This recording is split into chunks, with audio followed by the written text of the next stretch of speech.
Jacquis, I don't know if you've heard the pod before. We tend to come in hot. We have a pretty loaded question we ask as our first salvo to our guest, and it is: when's the last time you were worried about covering your monthly finances? Oh, yeah. I've been really lucky for the past 5 years. The last time I was worried about covering my monthly finances was probably 2020. Wow. That's amazing. During COVID times. Yeah. Yeah. The voiceover world has been very good to me. Okay, good. Financially. So that has been keeping me pretty afloat for the past 4 or 5 years. But there'll still be times like where I'm not worried about monthly finances, but I am like, I would love more money. Seems like a good thing generally, We applaud money. Yeah. Yeah. We thumbs down on the capitalist system, right? Yes. Thumbs up Yes. on not being in precarity. There we go. Mm-hmm. Exactly. Thumbs up on having thumbs down on room. capitalism, but thumbs up on not being broke in the capitalist system. Like, that's the goal. So since the voice work seems to be like the stabilizing factor, and just all over, Hollywood and entertainment, it seems that a lot of those opportunities are drying up for people. Does it still feel pretty sustainable for you going forward for that to be sort of the main thing? yeah, it's kind of the only thing right now. Like TV and film has been so up and down for a lot of people, myself included. I'll have good years. And then it's so weird because like the last few years, at least my journey has been like, I had a really great 2019. Mm-hmm. Like I booked a few TV shows. I was testing for shows, for like series regular shows and things. I was like, I feel like I'm like right on the doorstep of like busting through. Right. And then COVID happened and that was tough. And, luckily the voiceover world and the voiceover industry was able to work during COVID because a lot of us had to start having our own like in-home booths and things like that. So, and then we were able to go into studios, and it would be so weird because we would have, you would just be in a big ass studio with just one engineer and one actor and everybody else remote, but we were able to work. Right. So that was good. And then I had a really good 2022. I booked my first feature film. I was recurring on Grand Crew, or I like started recording, doing episodes recurring on Grand Crew and other shows like that. And I was like, all right, hell yeah, I feel like I'm coming back. And then the fucking strike happened. And that and so, and now I'm doing a lot of things with Dropout, and I'm auditioning, and I keep getting pinned and things like that. So that has been a tough go to try to get that momentum back. But it's also a worrying thing because I'm so weary now of momentum because for myself, the last times I've had momentum, something extremely out of my control happened and like knocked me back. And I'm sure there's so many other people's stories too. So voiceover has been a godsend. And I do love it. It's still acting, but I do love it. But it has been a godsend in an industry where, has not been super consistent. A few questions. One is, I think voiceover acting is one of those things that a lot of people are like, I could do that. Right. Yeah. And so I'm wondering. You'd be surprised. Yeah. Wait, no, I'm not. How actually? Okay. I'm not surprised that not everyone can do it. But I've even had the thought, like, I don't know, like I got a nice voice. Like, so what's the transition? Like how does one just get there? Because it seems like one of those things where you kind of have to be discovered almost. Like Yeah. not everyone can just say, here's a recording of me talking. Exactly. Because there's so many people Exactly. who have recordings of them talking. Right. I was kind of lucky where I was on a UCB sketch team called a mod team. And our debut mod night for the first team I was on, a friend of mine, Kausar Muhammad, was signed to CESD. And they came to support her, which is dope. And she was on my team, and they, after the show, they reached out to her and was like, hey, ask that, like, dude, does he have rep and does he want representation, voiceover? I was like, yes. Yes. Yeah. Well, you don't even have to ask me. Yes. But then, I did have to come in and audition and things like that, but I was lucky enough to be signed. But that's how it happened for me. I didn't send in tapes. I never took voiceover classes or anything like that. So a lot of it was learning on the fly. And within the voiceover industry, a lot of people will tell you, don't expect to book anything in the first year. Like that first year is just a numbers game. You're getting like 20 auditions a week, which is exhausting.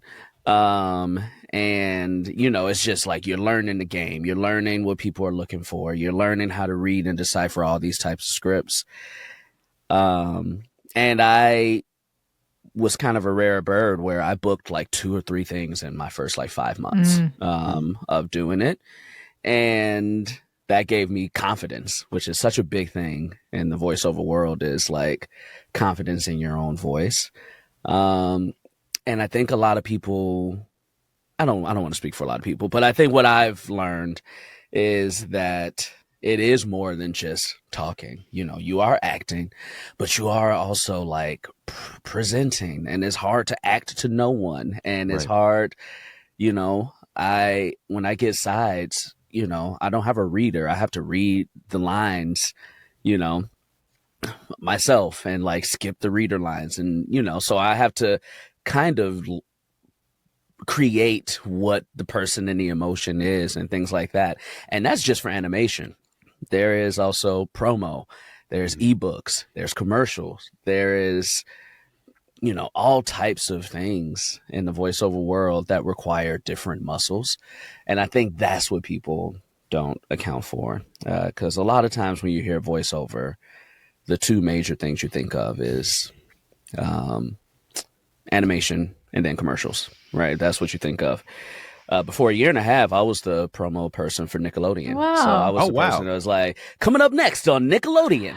So I was like that person too for a while. So like, which is such a different muscle than like animation, or, video games, or anything like that. So it's such a different muscle. So I actually have a voice acting story, but I want to know, Mike has such a beautiful voice. So you have a wonderful voice, Anna. But you know that. I have a good. I can do NPR voice. That's coming up next. Yeah. On This American Life. So that's a beautiful voice. That radio voice. But I have a voice acting story, it's an acting story, but it has to do with voice. Which is, my mom wanted me to be a child actor, and so this is in Texas. Back when there's actually still like a local market for stuff, right? I only remember really one audition clearly, but I think this is relevant, which is it was an ad for Pudding Pops. And I was supposed to say the line, Pudding Pops.